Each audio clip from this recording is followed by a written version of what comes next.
Halo, halo. Apa kabar Anda semua? Semoga selalu dalam keadaan sehat walafiat nih. Hari ini rada terlambat sedikit ini kata Bung Rocky. Ini lagi di bandara deh, di bandara KL ya, Bung Rocky ya. Ya, imigrasinya panjang, terutama yang pulang ke Indonesia tuh. Entah kenapa Oh, tuh selalu. rupanya banyak sekali orang Indonesia yang ada di Malaysia dan imigrasinya rame ya. Berarti menunjukkan ekonomi di Malaysia itu bergerak luar biasa ya. Luar biasa ya. Itu menunjukkan itu menunjukkan banyak mau pulang ke Indonesia buat tahu ujung dari cawe-cawe apa kira-kira gitu. Nah, background sedikit saja tadi buat Anda yang mungkin nggak lihat behind the scene-nya tadi ketika saya mau mulai, ini di Bandara Kuala Lumpur gitu. Ketika mau mulai Bung Rocky termasuk mesti nunda dulu karena ternyata banyak juga yang minta foto-foto bersama dengan Bung Rocky ya di bandara itu ya. Iya, udah hampir 4-5 hari di sini tuh selalu ketemu aja orang Malaysia atau orang Indonesia yang memang kelihatannya memang mereka penonton penonton fanatik FNN, jadi selalu ingin tahu apa sih sebetulnya yang di belakang itu kalau lagi ngobrol dengan Harus itu apa memang direncanakan lah buat mengeledek pemerintah, enggak, itu ekspresi biasa aja. Iya, iya, iya, iya. Nah, iya, banyak orang tanya begitu ya kalau kita tuh ngobrol ngalir saja gitu, ada topik-topik yang terbaru kita bahas dan kita obrolin lah. Kira-kira behind yang kepo tuh nanyain gimana itu prosesnya apa? Enggak, ini pokoknya setiap ada isu yang baru kita diskusi, kita ngobrol ya kita ngobrol dan ngalir begitu saja ya, Bung Rocky ya. Ya oke, Ya, baik. ini betul obrolan yang datang dari reaksi cepat terhadap situasi yang juga cepat berubah. Yes, jadi jangan ganggu kalau di belakang banyak orang berjalan-jalan karena ini memang di sebuah restoran di bandara gitu dan kita tetap sempatkan komitmen dari Bung Rocky dan kita FNN untuk terus mengupdate itu. Bung Rocky, ini perkembangan terbaru ini saya kira sudah hampir hampir pasti ya ini Munaslup dari Golkar ini kalau lihat arahnya seperti ini ya. Artinya memang istana yang akan mengambil alih Partai Golkar dan Pak Luhut langsung yang diturun terjunkan ini kan berarti nggak main-main ini soal serius. Pokoknya kita tahu kalau Pak Luhut sudah terjun itu berarti ada yang target yang serius dari Pak Jokowi. Begitu ya, Bung Rocky ya? Saya kira akhirnya kita mesti pastikan bahwa Golkar itu udah selesai itu. Hmm, Erlangga mungkin dalam 1 minggu ini udah dapat status sprindiknya pasti hmm, dua hmm. tuh.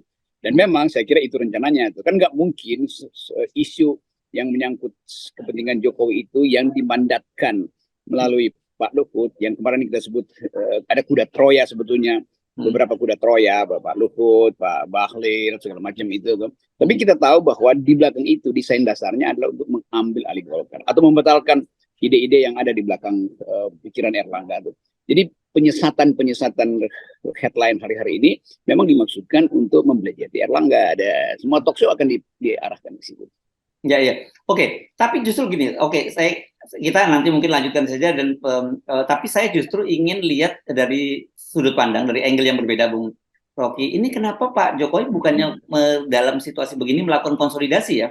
Kenapa malah memperbesar front pertempuran gitu? Dia berhadapan dengan Ibu Megawati, kemudian juga dengan Surya Paloh, walaupun Surya Paloh kemudian coba ditarik lagi ke dalam.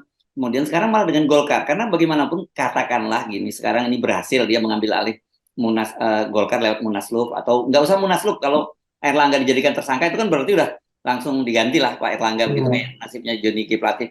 Kenapa Pak Jokowi malah memperbanyak musuh? Karena pasti di kalangan ketidakpuasan di internal Golkar juga sangat besar dan kita tahu banyak don-don juga banyak lord-lord juga di Golkar yang saya kira tidak akan tinggal diam dengan cawe-cawenya Pak Jokowi kali ini. Sebetulnya seseorang kalau dia patriot, dia pasti duel.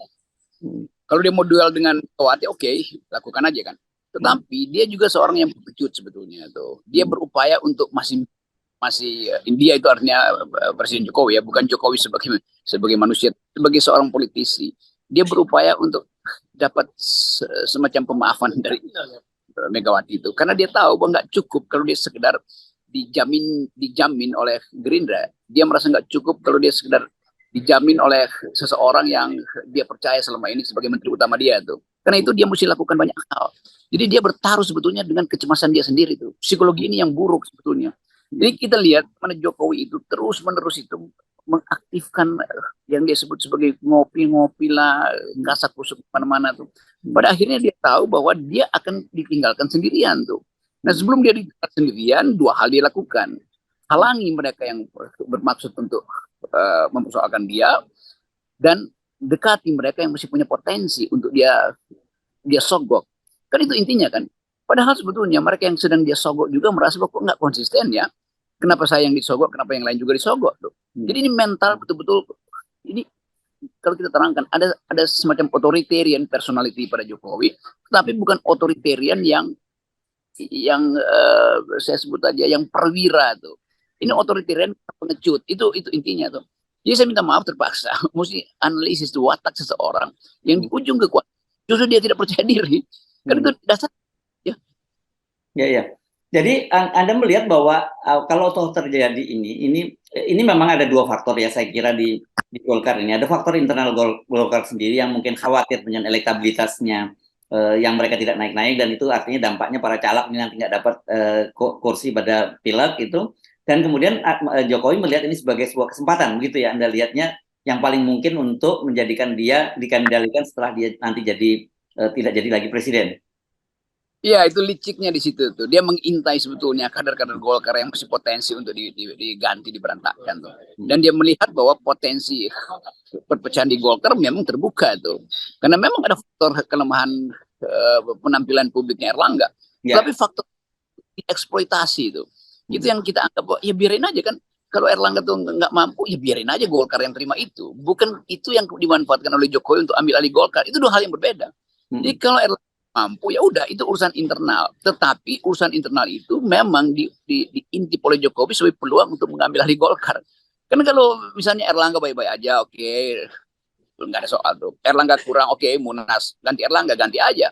Tetapi supaya Erlangga itu nggak mampu lagi untuk fight back karena dia tetap masih punya faksi di situ, terutama anak-anak muda, maka dia mesti diterdakwakan supaya dia henti sebagai pemimpin Golkar kan. Jadi dia dihentikan bukan oleh Munas, tapi dihentikan oleh kasus korupsi yang absurd. Karena kasus ini udah sejak 2 tahun lalu tuh, tapi dikeluarkan dalam upaya untuk menghalangi Erlangga. Di situ nggak fairnya tuh.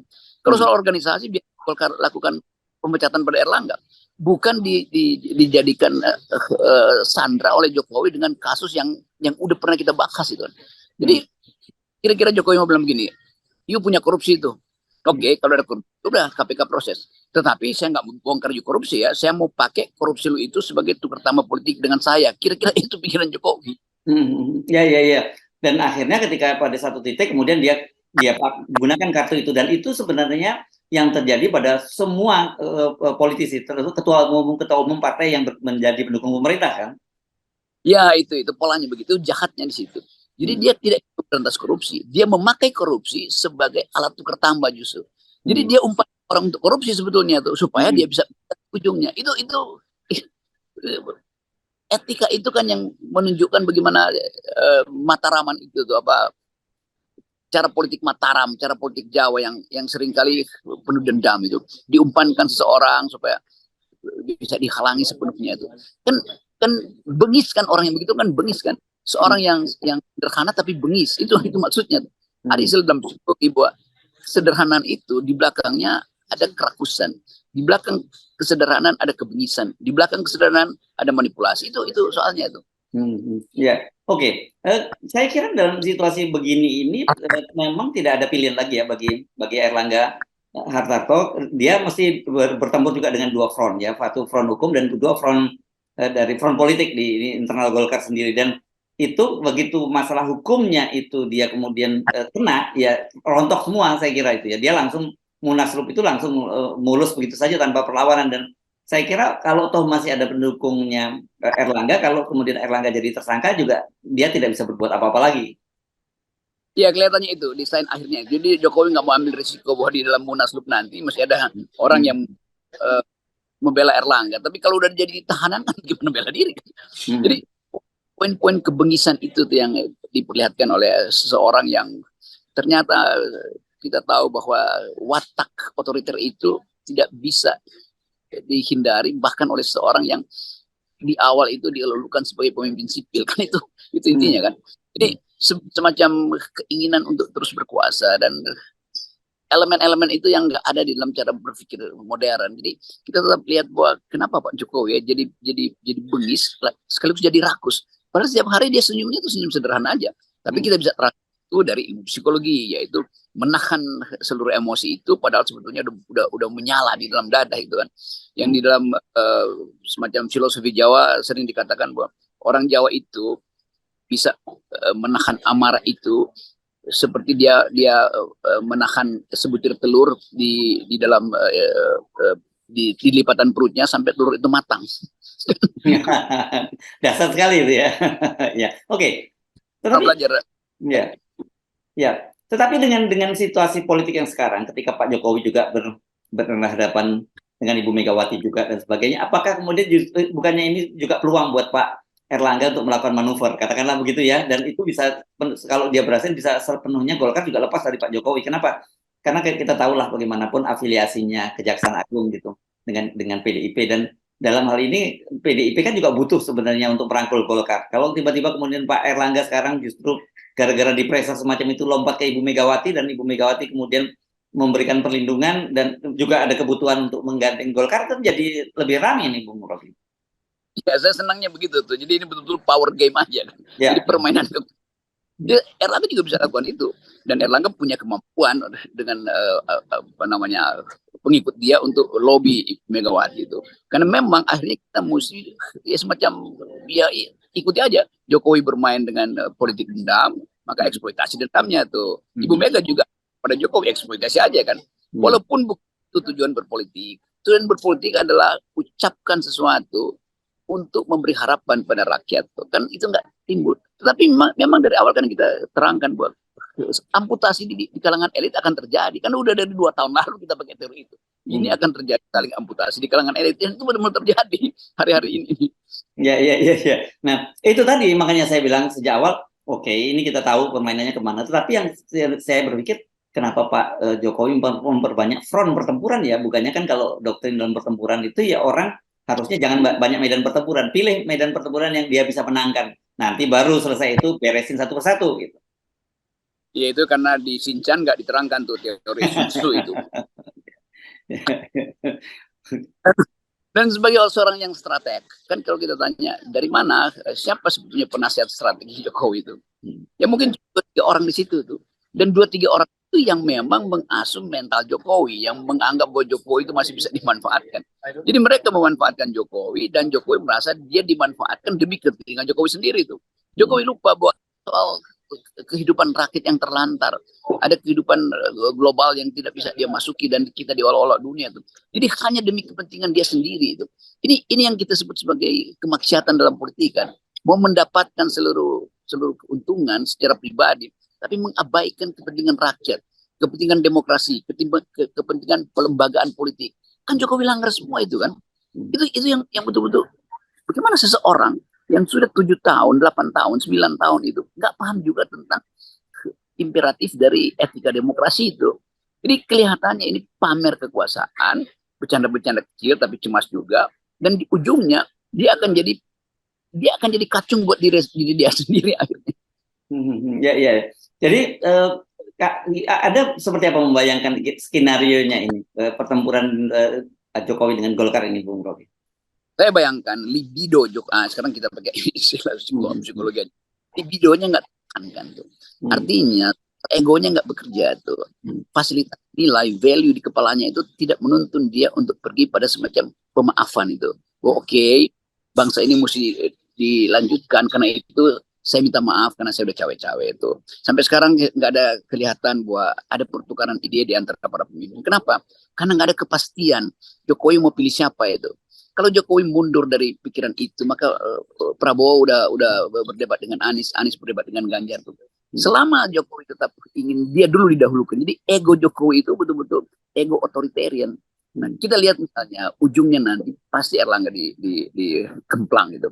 Dan Erlangga ya kita tunggu sekarang, Erlangga silahkan lakukan manuver, pergi aja ke PDIP itu lebih berguna sebetulnya, karena ini adalah persaingan politik, bukan soal korupsi atau tuntut menuntut kejaksaan. Ini betul-betul power game. Jadi kalau kita pakai istilah power game, ya udah main aja dalam game yang betul-betul memanfaatkan power kan, bukan lagi logika, bukan lagi etika tuh. Oke, silakan main supaya Jokowi juga ngerti. Oke, dia bisa juga ditantang dengan power game, dan itu yang mau kita dorong Erlangga supaya oke, layani permainan power game itu dengan power game juga tuh. Kita mungkin lihat nanti dalam 2 hari ke depan itu ada pertemuan Megawati, dan sangat mungkin juga Megawati merasa oke, mari kita sama-sama adu kuat aja, adu pengaruh, dan pasti Megawati menang tuh. Oke, baik. Ini kalau itu yang terjadi akan makin menarik ya. Kecuali kalau kita mau lihat di sini apakah Pak Erlangga itu kan ini sekarang diuji juga, apakah dia punya mental petarung atau tidak, atau dia hanya pasrah saja begitu saja. Karena menurut saya ya kalau dia pasrah ya dia pasti akan punah gitu sekarang ini. Ya, itu masalahnya tuh. Punahnya Erlangga itu menjadi goresan pada Golkar, bahwa Golkar pernah punya kesempatan tetapi akhirnya ngalah pada siapa? Ngalah pada seseorang yang mentalnya tidak demokratis. Kan itu buruk buat Ya, masa ya, depan. ya, ya. Dan dia kalah pada seseorang yang otoriter, militer seperti zaman Harto. Enggak. Ini Golkar kalah pada seseorang yang mentalnya rapuh, justru kan itu intinya kan.